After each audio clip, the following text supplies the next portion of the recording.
নমস্কার, বং ফাইভসের আরও একটি নতুন ব্লগে সকলকে জানাই অনেক অনেক ওয়েলকাম। আজকের রেসিপি মাছের মাথার কালিয়া।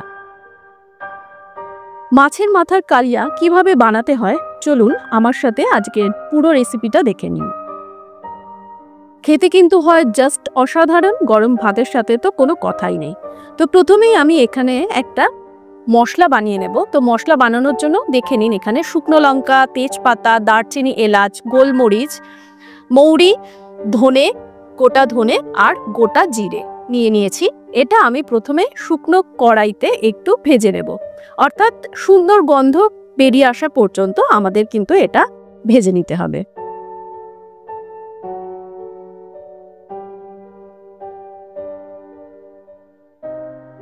যারা ফেসবুক থেকে দেখছেন অবশ্যই কিন্তু ফেসবুকের পেজটা ফলো করে নেবেন, আর যারা ইউটিউব থেকে দেখছেন অবশ্যই কিন্তু সাবস্ক্রাইব করে পাশে থাকা বেল আইকনটা প্রেস করে নেবেন। আমার ভিডিওর নোটিফিকেশন আপনারা পেয়ে যাবেন। তো মশলাগুলো কিন্তু বেশ ভালো করে আমরা ভেজে নিয়েছি। এরপর এটা ঠান্ডা করে তবেই কিন্তু আমরা এটার একটা পাউডার বানিয়ে নেব। তো ঠান্ডা হওয়ার জন্য রেখে দিয়েছি সাইডে। আর এখানে আমি নিয়েছি কাতলা মাছের মাথা। তো ভালো করে ধুয়ে এখানে প্রথমেই নুন আর হলুদ মাখিয়ে আমরা বেশ ভালো করে কিন্তু লাল লাল করে ভেজে নেব।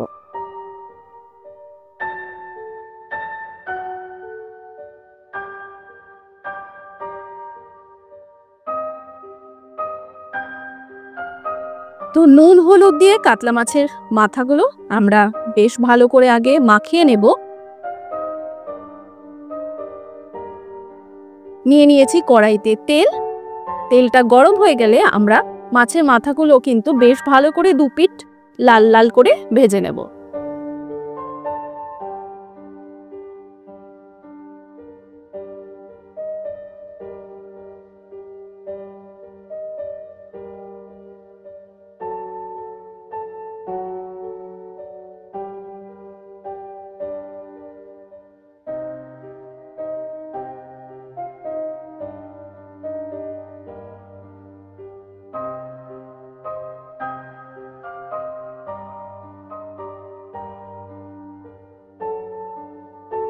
মাছের মাথাগুলো কিন্তু আমাদের বেশ দুপিটি লাল লাল করে ভাজা হয়ে গেছে।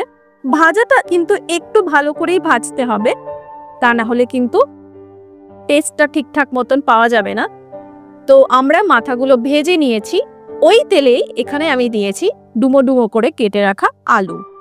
তো আলুটাও আমরা নুন দিয়ে আর হলুদ দিয়ে ভেজে নেব।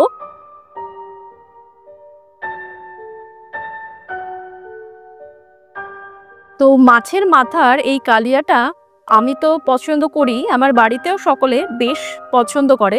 তো বাজারে গেলেই কাতলা মাছের বেশ বড় সাইজের মাথা পেলেই আমি নিয়ে আসি আর এইভাবে কালিয়া বানিয়ে ফেলি। তো ভাবলাম আপনাদের সাথেও রেসিপিটা শেয়ার করে ফেলি। খেতে কিন্তু সত্যি খুব ভালো হয়। তো অবশ্যই বাড়িতে কিন্তু বানাতে ভুলবেন না, আর কমেন্ট করে জানাতে ভুলবেন না কেমন লাগলো। আর এটাও কিন্তু জানাতে ভুলবেন না এইভাবে কারা কারা বাড়িতে বানিয়ে থাকেন। তো এই করতে করতে কিন্তু আমাদের আলুগুলো ভাজা হয়ে গেছে, আলুগুলো তুলে নিয়েছি। এরপর ওই তেলেই কিন্তু আমি এখানে দিয়ে দিয়েছি পেঁয়াজ। আমি এখানে দুটো মাঝারি সাইজের পেঁয়াজ ব্যবহার করেছি, তো কুচি কুচি করে নিয়েছি। তো পেঁয়াজটাই প্রথমে আমরা বেশ ভালো করে ভেজে নেব। পেঁয়াজের কালার কিন্তু চেঞ্জ হয়ে গেছে, সুন্দর একটা গন্ধ বেরিয়ে এসেছে। তো এই পর্যায়ে আমি এখানে দিয়েছি একটা মশলা। এই মশলাটা আমি আদা, রসুন, কাঁচা লঙ্কা আর একটা ছোট সাইজের টমেটো দিয়ে সেটার একটা পেস্ট বানিয়ে নিয়েছি। তো আদা, রসুন এখানে আমি মানে দেখালাম না কোয়ান্টিটিটা, কারণ হচ্ছে আপনারা যতটা পরিমাণ মাছের মাথার রেসিপিটা তৈরি করবেন সেই হিসাবে তৈরি করতে হবে মশলাটা। তো আমি এখানে আমার 2 থেকে আড়াই চামচ মতন আমার আদা পেস্ট লেগেছে। আমি এখানে 5 থেকে 6 কোয়া মতন রসুন ব্যবহার করেছি, আর ঝালটা অবশ্যই কিন্তু আন্দাজ মতন, আর ছোট একটা সাইজের টমেটো ব্যবহার করেছি। মশলাটা একটু কষানো হলেই আমি এখানে শুকনো মশলাও দিয়ে দিয়েছি, জিরে গুঁড়ো, ধনে গুঁড়ো, কাশ্মীরি লঙ্কার গুঁড়ো আর হলুদ।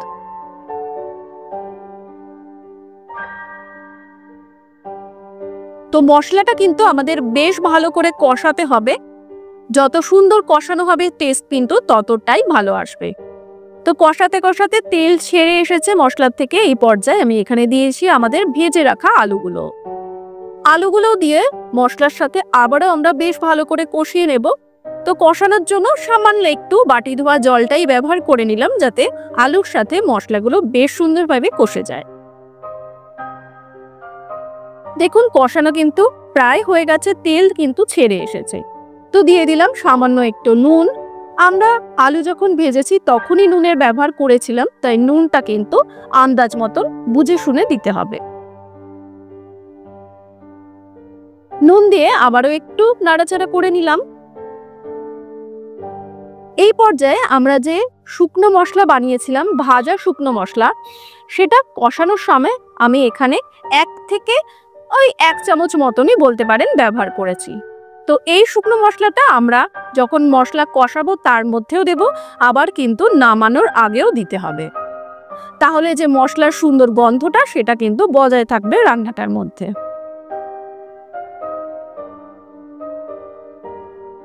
তো মশলা আমাদের কিন্তু আলুর সাথে বেশ ভালো করে কষে গেছে। আমরা এখানে জল দিয়ে দিয়েছি। তো জল দিয়ে কিন্তু বেশ ভালো করে আমাদের ফুটিয়ে নিতে হবে, কারণ আলুটা কিন্তু সেদ্ধ হতে হবে সেই কারণে। তো ঢাকা দিয়ে আমি এখানে মিনিট 10 থেকে 15 মতন রেখে দিয়েছিলাম ঢাকা অবস্থাতেই। এই পর্যায়ে দিয়ে দিলাম ভেজে রাখা মাছের মাথাগুলো।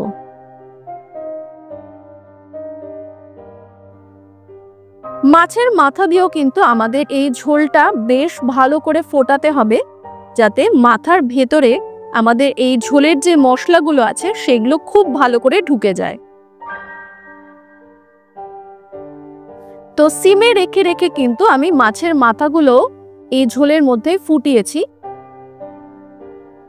তো মাছের মাথা যখন ফুটে যাবে, যখন একদম রসটা, মশলার রসটা যখন মাছের মাথার মধ্যে ঢুকে যাবে, আপনারা কিন্তু দেখেই বুঝতে পারবেন মাথাগুলো কিন্তু একটু নরম নরম হয়ে আসবে।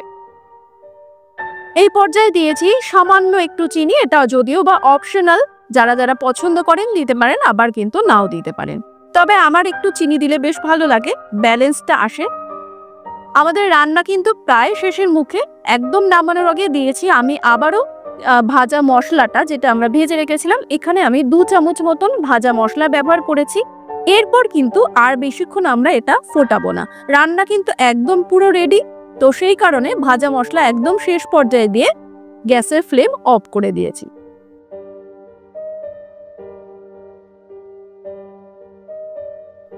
আজকের রেসিপি কিন্তু তৈরি। আশা করছি আপনাদের ভালো লেগেছে। পরবর্তী নতুন একটা রান্নার ভিডিও নিয়ে আবারও আসছি খুব তাড়াতাড়ি। নমস্কার, সকলে খুব ভালো থাকুন।